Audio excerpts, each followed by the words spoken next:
सो yo guys क्या हाल तुम्हारे। मैं ओचोक और आप देख रहे हो मेरे चैनल मांगा रप्शन। और आज हम एक्सप्लेन करने वाले हैं एलेक्सीड का चैप्टर नंबर 10 और 11। भाई लोग मुझे पता है कि तुम लोग बहुत ज्यादा बोर हो रहे हो इस मांगा से। इस मानवा में कोई इंटरेस्टिंग फाइट सीन्स आ ही नहीं रहे, तो चिंता मत करो भाई, कुछ चैप्टर्स और रुक जाओ, क्योंकि इसके बाद जो फाइट सीन्स आएंगे ना भाई वो रुकने नहीं वाले, ठीक है। तो कुछ चैप्टर्स और रुक जाओ ब्रो, बस कुछ चैप्टर्स। जो भी हो, पिछले वीडियोस के लिंक आपको डिस्क्रिप्शन में मिल जाएगा और मेरा इंस्टाग्राम का लिंक आपको कमेंट बॉक्स में मिल जाएगा। तो अब चलो शुरू करते हैं इस वीडियो को इंट्रो के साथ।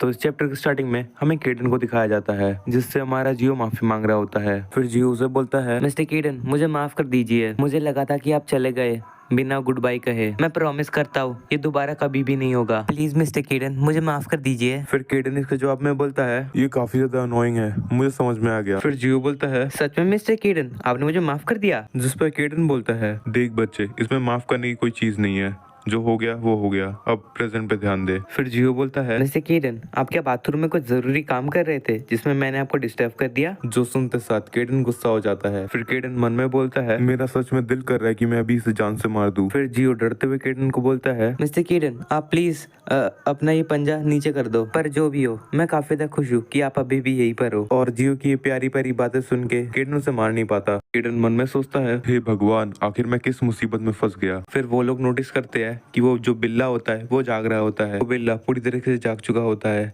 लेकिन वो काफी ज्यादा परेशान लग रहा होता है। तभी जियो बोलता है, मिस्टर केडन देखिए आखिरकार वो जाग ही गया। वो बिल्ला उन्हें देखता है और उन्हें देखते साथ ही वो काफी ज्यादा चौंक जाता है और उन्हें देखते साथ ही वो उनके ऊपर गुर्राने लगता है। पर इससे उन दोनों को कोई फर्क नहीं पड़ता और उसे तभी याद आ जाता है कि ये दोनों कौन है। और ये दोनों वही होते हैं जिन्होंने इसको 2 बार बेहोश कर दिया था मार मार के। और ये याद आते साथ ही ये एक नॉर्मल बिल्ली की तरह एक्टिंग करना शुरू कर देता है। और केडन मन में सोचता है, आखिर इस बिल्ली के साथ दिक्कत क्या है। हे जी हो, तुम्हें लग नहीं रहा कि ये तो वियर्ड एक्ट कर रहा है। लेकिन जियो उसकी बात नहीं सुनता और जाके उसे गोद में ले लेता है। फिर जियो उसे गोद में लेके बोलता है, मैं काफी ज्यादा खुश हूँ कि तुम जाग गए। फिर जियो उसे सहलाते हुए केडन को पूछता है, मिस्टर केडन क्या मैं इसे हॉस्पिटल ले जा सकता हूँ। जिसके जवाब में केडन क्या से ज्यादा और कुछ नहीं बोलता। तो जियो उसके जवाब में बोलता है, मिस्टर केडन इसे एक बार अच्छे से देखिए, ये कितना ज्यादा शांत हो गया है। फिर हमें जियो के नजर से इस बिल्ले को दिखाया जाता है और केडन बोलता है, अबे बच्चे, तुझे लगता है कि ये हॉस्पिटल में भी ऐसे शांत रहेगा। फिर हमें केडन के नजर से इस बिल्ले को दिखाया जाता है और वो बोलता है, वो शांत नहीं, वो बस घबराया हुआ है। पर जियो अकल के अंधे को उसका क्यूटनेस ही दिख रहा था, ना कि उसका डर। फिर जियो बोलता है केडन को, मिस्टर केडन मुझे पता है कि आप भी उसका मेरी तरह ही देखभाल कर रहे हो, तो आप भी हमारे साथ हॉस्पिटल चलो ताकि कुछ गलत ना हो जाए। जो सुन के केडन चौंक के बोलता है, 1 मिनट, तू चाहता है कि मैं भी तुम लोगों के साथ जाऊं? जो सुन के जियो बोलता है, हाँ बिल्कुल, मैं यही कहने की कोशिश कर रहा हूँ। जो सुन के केडन बोलता है, नहीं, मैं तुम लोगों के साथ नहीं जा सकता, ये मेरे लिए कुछ ज्यादा ही काम हो जाएगा। मैं आपको एक अच्छा सा ट्रीट दूंगा। वैसे भी मुझे लग रहा है कि कैट्स का खाना धीरे धीरे खत्म हो रहा है। फिर हमें रात के आसमान का सीन दिखाया जाता है जहाँ पे कुछ लोग बोल रहे होते हैं, अरे ये तो कितना ज्यादा क्यूट है। अरे यार ये कितना ज्यादा क्यूट है, रुको मुझे एक पिक लेने दो इसका। फिर हमें इन तीनों को दिखाया जाता है जो कि हॉस्पिटल की तरफ जा रहे होते हैं और यहाँ पे केडन कुछ कैट फूड्स के लालच में बिक जाता है। फिर जियो केडन को बोलता है, मिस्टर केडन आज की रात वॉक करने के लिए बिल्कुल सही है। तो केडन इसके जवाब में बोलता है, हे, लोगों के सामने मेरे साथ बात मत करो। जो सुन के जियो ओके बोलता है। फिर जियो बोलता है, ऐसा एक छोटा सा वॉक लेना ये अच्छी बात नहीं होती। जिसके जवाब में केडन बोलता है, अब तुम मुझे एक नॉर्मल पेट की तरह ट्रीट कर रहा है। और पता नहीं कहाँ से वुन वहाँ पे आ जाता है और फिर वो जियोसियो को देख लेता है और वो जियोसियो के साथ एक और चीज भी नोटिस करता है,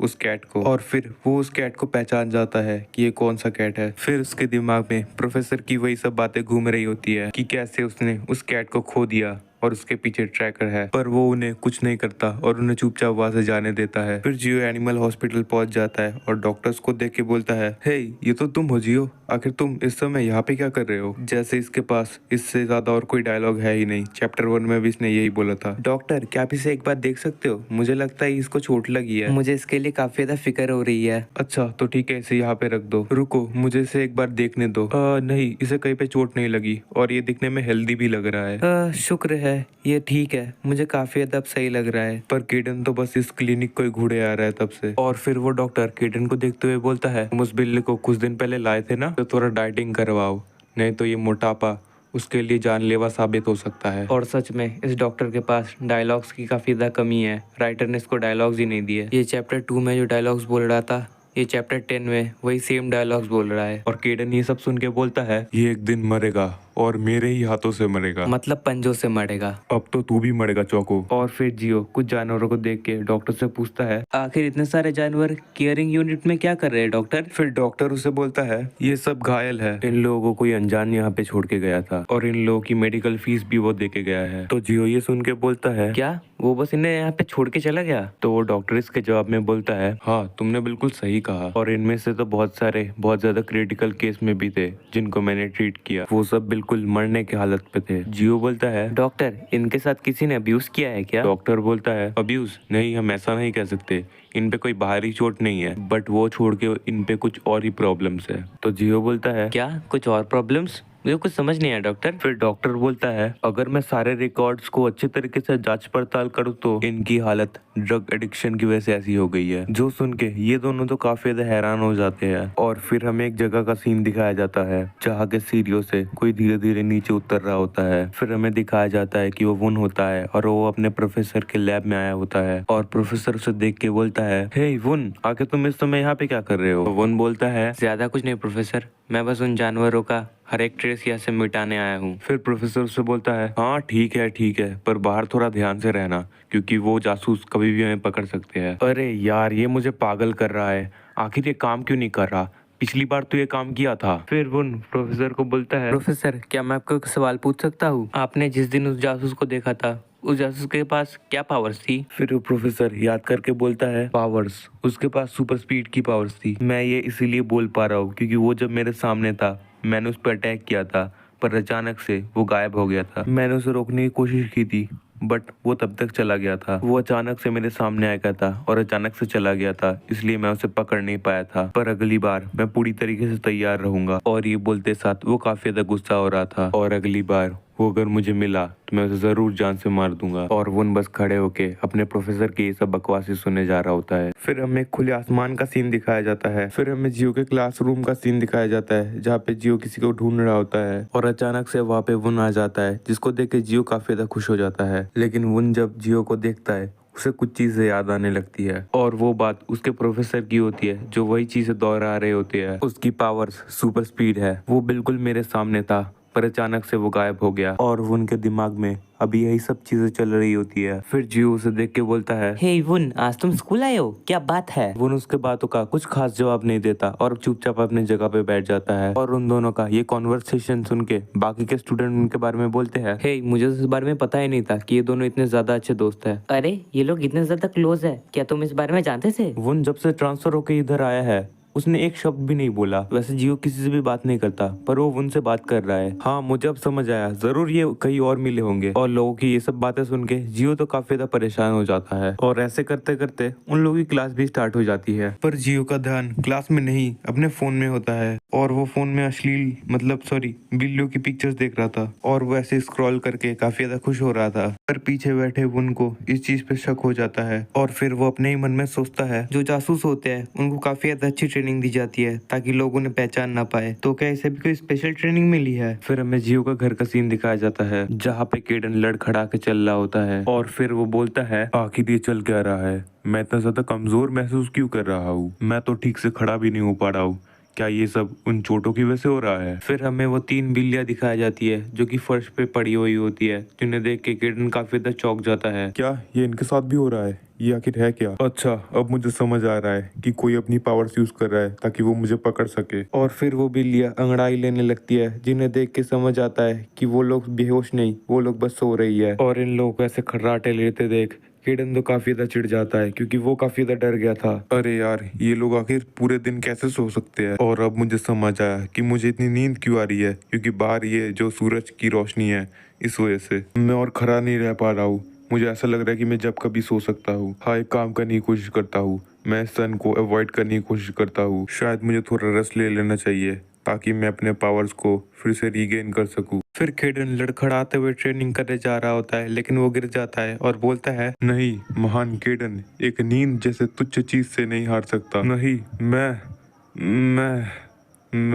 फिर हमें दिखाया जाता है केडन को जो उन बिल्लियों के पास ही किसी अजीब ही पोजीशन में सो जाता है। फिर हमें जियो दिखाया जाता है जिसे रास्ते में चलते हुए एक बिल्ली दिखाई देती है। फिर जियो बोलता है, हे तुम जरूर भूखी होगी, रुको मैं कैट फूड निकालता हूँ। अरे वो कहाँ गया? और फिर वो उस बिल्ली को वो देता है और वो उसे खाने भी लगती है। तो जियो उसे बोलता है, तुम्हें चिंता करने की जरूरत नहीं है, ये बिल्कुल सेफ है। और उसी समय वहाँ पे वुन आ जाता है और उसे वो बुलाता है। फिर जियो उसे देख के बोलता है, हे वुन, आखिर तुम यहाँ क्या कर रहे हो? क्या तुम भी कैट्स को खाना खिलाने आए हो? मुझे तुम्हें देख के सच में काफी ज्यादा अच्छा लगा। तो वुन उससे पूछता है, जियो, क्या वो कैट तुम्हारा है? तो जियो इसका जवाब में बोलता है, नहीं, ये कैट मेरा नहीं है, ये बस भूखा था इसलिए मैं इसे खाना खिला रहा था और कुछ नहीं। तो वुन इसके जवाब में बोलता है, नहीं, ये वाला नहीं, वो ब्लैक स्ट्रैप्स वाला जो कल रात तुम्हारे पास था। जो सुन के जियो चौंक जाता है। तो जियो बोलता है, अच्छा, वो कैट जो कल रात मेरे साथ था, मैं उसे लेकर डॉक्टर के पास जा रहा था। क्या तुमने मुझे वहाँ पे देखा था? मैंने उस कैट को बहुत पहले देखा था पर बाद में वो गायब हो गया था, लेकिन जब मैंने उसे दोबारा देखा तब वो काफी ज्यादा घायल था, इसलिए मैं उसे डॉक्टर के पास लेके गया था। और वुन बस चुपचाप उसकी बातें सुन रहा था। फिर जियो काफी ज्यादा कंफ्यूज होकर उसे पूछता है, पर आखिर तुम मुझसे ये सब पूछ क्यों रहे हो? पर फिर जियो के छोटे से दिमाग में कुछ आता है और फिर वो पूछता है, एक मिनट, क्या तुम्हारी बिल्ली खो गई है? क्या तुम्हारे साथ ऐसा कुछ हुआ है? रुको, मैं उसे एक बार यहाँ पे लाता हूँ, तुम एक बार देख लो कि वो तुम्हारी बिल्ली है कि नहीं। रुको, यहीं पर रुकना, मैं उस कैट को भी लाता हूँ, तुम देख लेना कि वो तुम्हारी कैट है कि नहीं। और जियो दौड़ा दौड़ा वहां से जा रहा होता है उस कैट को लाने के लिए। तो इससे हमें पता चलता है कि जियो कितना बड़ा जी है, मतलब गधा। फिर वुन मन में सोचता है, तो इसका मतलब जियो जासूस नहीं है? अगर ऐसा होता तो वो बिल्ली कभी नहीं दिखाता और मैंने उससे पूछा भी नहीं, वो खुद से ही बिल्ली दिखा रहा है। और फिर वो भागते भागते घर पहुंच जाता है जिससे केडन की नींद भी टूट जाती है। फिर जियो उस बिल्ली को अपने गोद में उठाता है और केडन उससे पूछता है, हे बच्चे, आखिर तू कर क्या रहा है? फिर जियो बोलता है, मिस्टर किरण, शायद मैंने इसके ओनर को ढूंढ लिया है। केडन बोलता है, क्या तूने इसका ओनर ढूंढ लिया? इसका मतलब क्या है? जियो इसके जवाब में बोलता है, मिस्टर किरण, मैं आपको सब कुछ घर आके बताऊंगा। और जियो वहां से चला जाता है और केडन बस उसे हैरानगी से देखता ही रह जाता है। और यहाँ पे वुन अभी भी उसका इंतजार कर रहा होता है और अचानक वहाँ पे वुन भी पहुंच जाता है और फिर वो बोलता है, हे वुन, क्या ये कैट तुम्हारा है? और जब उन दोनों की नजरें एक दूसरे पर पड़ती है तब उस कैट को सब याद आ रहा होता है कि वुन असल में है कौन। और जिसे देख के वो कैट भी गुर्राना शुरू कर देती है और जियो उसे शांत कर रहा होता है, लेकिन वो बिल्ली शांति नहीं हो रही होती कि तभी वुन बोलता है, हे जियो, वो कैट मुझे दे दो। जो सुन के जियो भी काफी ज्यादा चौंक जाता है। वुन उसे फिर से बोलता है, हे जियो, मैंने कहा ये कैट मुझे दे दो। जो सुन के जियो काफी ज्यादा हैरान हो जाता है क्योंकि जो कैट उसके ऊपर गुर्रा रही होती है उसी कैट को वो लेने की कोशिश कर रहा होता है। अब जियो को धीरे धीरे उस पर शक होता है और जियो से पूछता है, हे वुन, क्या तुम श्योर हो कि यही वो कैट है जिसको तुमने खो दिया था? तो वुन उसके सामने आके बोलता है, हाँ, तुमने बिल्कुल सही कहा, ये वही कैट है। और वुन उसे काफी ज्यादा सीरियस तरीके से देख रहा होता है। फिर जियो बोलता है, हे वुन, तुम मुझे झूठ क्यों बोल रहे हो? ये तुम्हारा पेट नहीं है, तो तुम ऐसा क्यों बोल रहे हो? गाइस, तुम जियो को जितना चूतिया समझ रहे हो, जियो उतना चूतिया है नहीं। जियो को इतनी सी छोटी सी बात समझ में आ गई है कि ये उसका पेट नहीं है। ओके। फिर वुन गुस्से में बोलता है, हे जियो, चुपचाप वो कैट मुझे दे दो। तुम बस अपने आप को खतरे में डाल रहे हो, अगर वो तुम्हारे पास रहा तो ये तुम्हारे लिए खतरे से ज्यादा और कुछ नहीं होगा। तो जियो से साफ साफ एक ही चीज बोलता है, नहीं, ये कैट मैं तुम्हें नहीं दे सकता, सॉरी। फिर वुन गुस्से में बोलता है, तो जियो सियो, तुमने मेरे लिए कोई और रास्ता नहीं छोड़ा है। और फिर वहाँ पे काफी ज्यादा जोर की एक आवाज आती है। फिर हमें दिखाया जाता है जियो को जिसके गर्दन में वुन ने एक कराटे चॉप मार के उसे बेहोश कर दिया होता है। और फिर वुन अपने पावर्स का यूज करता है उस कैट के ऊपर और फिर वो उस कैट को हवा में उड़ा लेता है और उस कैट को बेहोश कर देता है। और फिर वो उसको गर्दन के खाल से पकड़ लेता है और वहाँ से जा रहा होता है। और वो वहाँ से जा ही रहा होता है कि तभी जियो उसे पुकारता है और वो खड़ा होने की पूरी कोशिश कर रहा होता है। फिर जियो केडन को बोलता है, मिस्टर किरण, क्या आपको हैंटाई देखना पसंद है? और यहाँ पे वुन काफी ज्यादा जोर का रैप्टा मारता है। तेरे बाप को रैप्टा मारता है ना भाई। सो योगेश, क्या हाल तुम्हारे? मेरा नाम क्या था? मैं भूल गया मेरा नाम।